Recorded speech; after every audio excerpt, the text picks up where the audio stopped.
All right, it's official. All 50 states at least have partially reopened.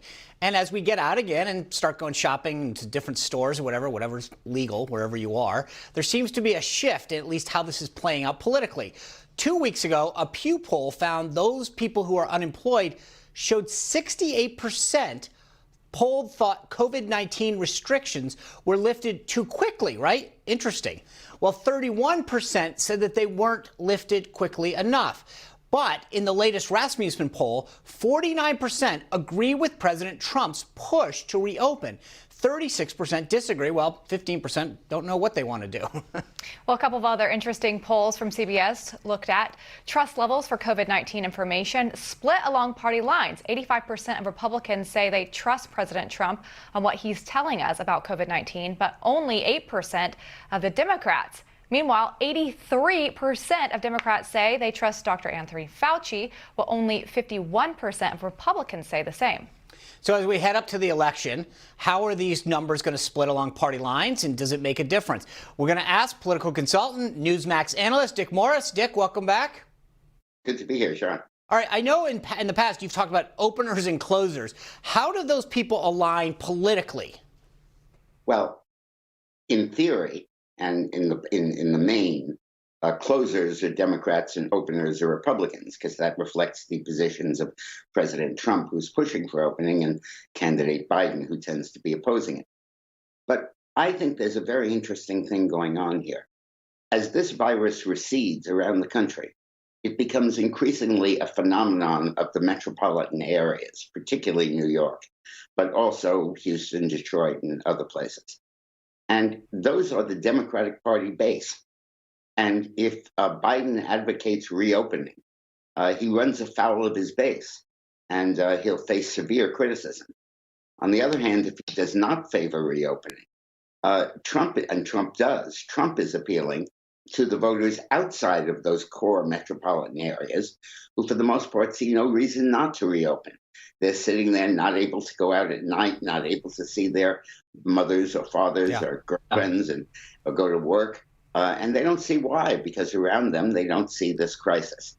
And it's interesting because politics in this country is so geographic, red states and blue states, that when you see a phenomenon that is concentrated in the blue states, but which affects the policy in all of the states, it really creates an opportunity for the Republicans to make hay. Well, Dick, I want to show you where public polling shows the race at right now in a few major swing states, according to Marquette University. In Wisconsin, it shows Biden ahead, 46 to 43, 3 points ahead there. And then in Pennsylvania, he's 6 points ahead. Biden 49%, Trump only 43. And then in Michigan, a whole 8 points Biden's ahead by 49% to Trump's 41%. So how is this going to play out with these openers and closers and showing these major swing states that Biden's ahead? You know what Elton John said, too low for zero?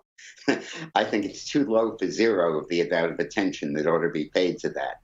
The national head-to-head is something of some importance now, even though it's only May. But state-by-state data is just useless at this point. But do you think it comes down, you mentioned earlier, but like, so you take Michigan, for example, right? So you're doing a statewide poll, but Detroit might be these closers, and out toward, in the Upper Peninsula and the suburbs are going to be the openers, right? So you've got to just question, do you have more openers and closers in each of these states, right? You got the big metropolitan area, because polling may not pick this up the same way that you would see the difference if you looked at the difference between the urban and the rural folks, right? That's right. And it's not really urban-rural. There are 4 categories, as you know: urban, suburban, town, and rural. Town and rural are both heavily Republican, and suburbs on reopening, I think, will tend more toward reopening. And cities, of course, want to stay closed. I think a big fight, look at the fights coming up down the road to see how this affects the election. First of all, the Democrats want to extend $600 extra a week of unemployment benefits. So the average person will get $900 a week. The Republicans are saying nobody's going back to work at that level. They'd rather stay home and watch Netflix. That's going to be a big divide. The other is that the Democrats want to give everybody $2,000 a month for the duration of the crisis. Trump says, oh, reopen the economy and get them back to work. Don't continue borrowing money to subsidize them. And I think those divides are going to be huge. And I think they'll all work to Trump's advantage. Yeah, I think there's a lot of good stuff on Netflix, too, which, may keep a lot of people at home. But let me ask you this. So if you're advising President Trump right now and he says, what do I need to do more of right now to capitalize on getting these openers to be with me and making sure that I can get them in my column, especially in these swing states, what does he need to do more of and what should he do less of? First, deploy the statistics. Make clear that the death rate among people under 45 is minuscule. Only 5% of the deaths are people under 45.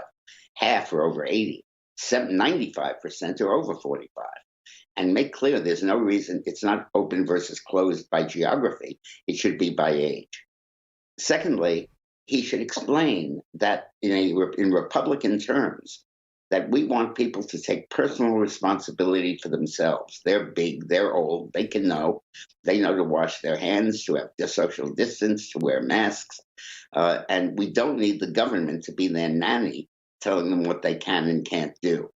And I think if you articulate it in those terms, you get a really good slice on openers versus closers, and Biden can't follow you. Dick, in a recent article, you say that Biden is on the wrong side of history. Why did you say that?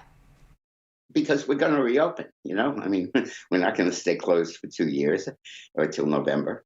And as we reopen, the evidence so far shows that there's no catastrophe coming, that the media predictions of doom and gloom are turning out not to be correct.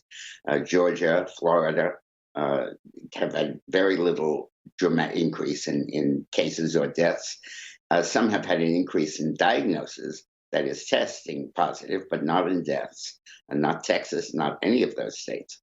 So when it becomes clear that this was all a false alarm, and that basically we can reopen with impunity, and that Biden was wrong, he's on the wrong side of history. Is there anything, we only have a minute left, but is there anything that you think that he can do to kind of flip that now and be on the right side of history? Is it just his rhetoric? Lindsay, even for you, I'm not in the business of giving Joe Biden advice. I love it. All right. Well, Dick, we always appreciate you coming on and breaking things down for us. Thank you for coming on with us today. Welcome. All right. Well, speaking of Joe Biden, who will be his running mate? We'll look at the likely candidates and rate their odds. Our company's going to join us for Veep Stakes next. Plus, Matt Lauer coming out, swinging against Ronan Farrow. But did the former Today Show host make strong enough points to change the narrative? We're going to discuss. Don't go away.